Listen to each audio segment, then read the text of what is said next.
Salut à tous, alors l'effet que je vais vous présenter aujourd'hui a un lien avec la coïncidence et je vais essayer de vous montrer que les coïncidences existent également au sein d'un jeu de cartes.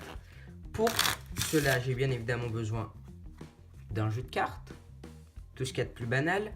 On donne le jeu au spectateur, celui-ci le mélange de la façon dont il désire.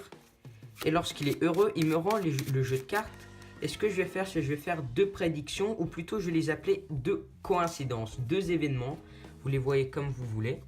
Alors je me mets comme ça pour que vous ne puissiez pas voir. Donc je pense avoir le premier événement. Et le deuxième.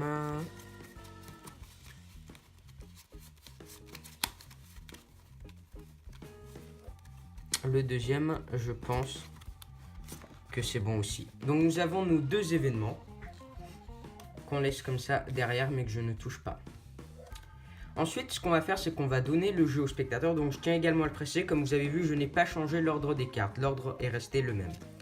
On va donner le jeu au spectateur et celui-ci va venir et va nous poser les cartes sur la table, comme ceci, les unes sur les autres. Mais il n'est pas obligé de prendre, comme il est en train de le faire, des cartes depuis le dessus. Il peut également prendre depuis le dessous, également depuis le milieu.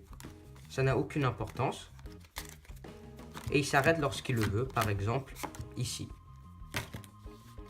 Maintenant, je vais reprendre ces cartes et je vais les diviser en deux tas. Donc, je récapitule. Le spectateur a mélangé les cartes. J'ai réalisé deux prédictions, deux événements.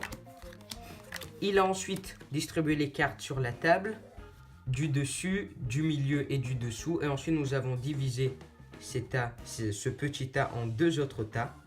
Donc, nous allons voir mes deux coïncidences étaient la dame de carreau et le 9 de trèfle. La première carte du spectateur est le 9 de pique qui va avec le 9 de trèfle. Et la deuxième, la dame de cœur qui va avec la dame de carreau.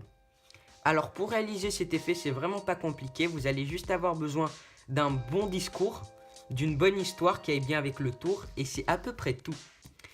Vous donnez le jeu au spectateur pour qu'il examine, pour qu'il le mélange. Et une fois qu'il a terminé, il va vous rendre les cartes. Et vous allez réaliser deux prédictions. Donc vous allez regarder les deux premières cartes. Dans ce cas, le 4 de carreau et le 16 de pique.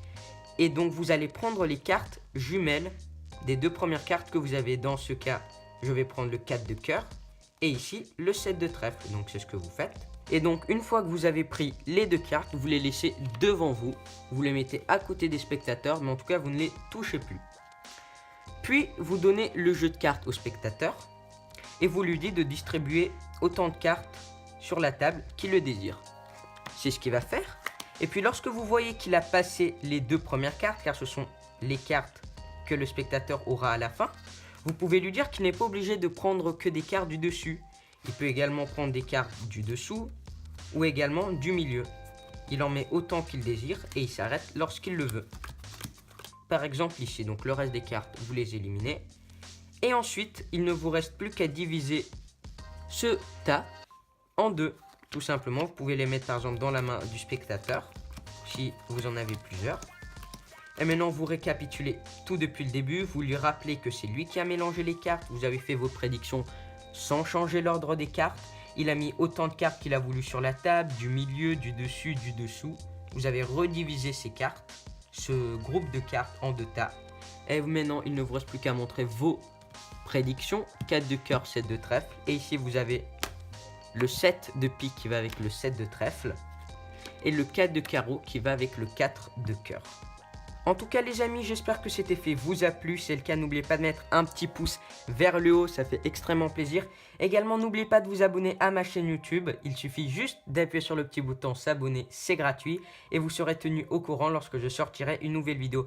Sur ce, les amis, moi, je vous dis à la prochaine. Allez, ciao tout le monde.